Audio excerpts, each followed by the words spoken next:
ომის ხასიათი შეიცვალა.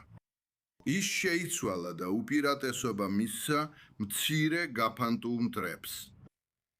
ისინი მოტივირებულები არიან და დიდი რაოდენობით მცირე, ესე ვთქვათ, აგრესიულ კატარგებში აბანდებენ. ფორმუზის სრუტეში ამას კოვოების ფლოტს უწოდებთ.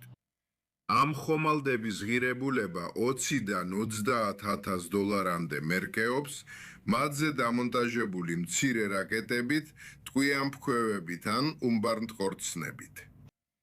პრობლემა ისაა, რომ ტრადიციულად საზღვაო ძალები დიდ ძვირადვირებულ და რთულად შესაძლელ რესურსებში დებდნენ ინვესტიციას.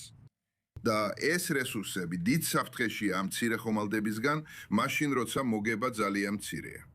და სწორედ ამიტომ ხედავთ ძლიერ საზღვაო ძალებს, მათ შორის აშშ-ს საზღვაო ძალებსაც, რომ ერიდებიან ამ ვიწრო ადგილებს, სადაც მათი გადაადგილება შეზღუდულია და არჩევანის ძალიან მცირე აქვთ.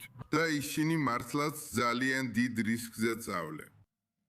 ამ პრობლემის გადაწყვეტა, რაზეც ჩვენ მუშაობთ, არის გაცილებით უფრო განაწილებული ძალა, რომელიც საკმარისად მცირეა, რომ იყოს მოქნილი, საკმარისად ეკონომიურია, რომ დიდი რაოდენობით იყოს ხელმისაწვდომი და ამავე დროს საკმარისად დიდია, რომ ბრძოლა მოიგოს.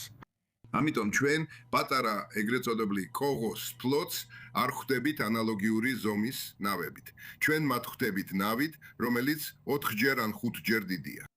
და ეს ხომალდები შეძლებენ დაამარცხონ ეს ეგრეთ წოდებული კოღოს ფლოტი. ან ეს პატარა მტრები ადამიანებისთვის რისკის გარეშე შედარებით დაბალ ფასად, მაგრამ ეფექტურად. ამიტომ ეს არ გადაიქცევა ბრძოლად, როგორც უკრაინაშია, სადაც ყველაფერი პასუხია პასუხზე, მათი დრონები ჩვენს დრონებს უპირისპირდება. ეს ნამდვილად აღმოჩნდა მცდარი სტრატეგია. სწორი სტრატეგია კონდეს რაღაც, რაც შეძლებს დრონების ან ამ მცირე ხომალდების შეჩერებას და მათთან გადამწყვეტად და ძლიერად გამკლავებას.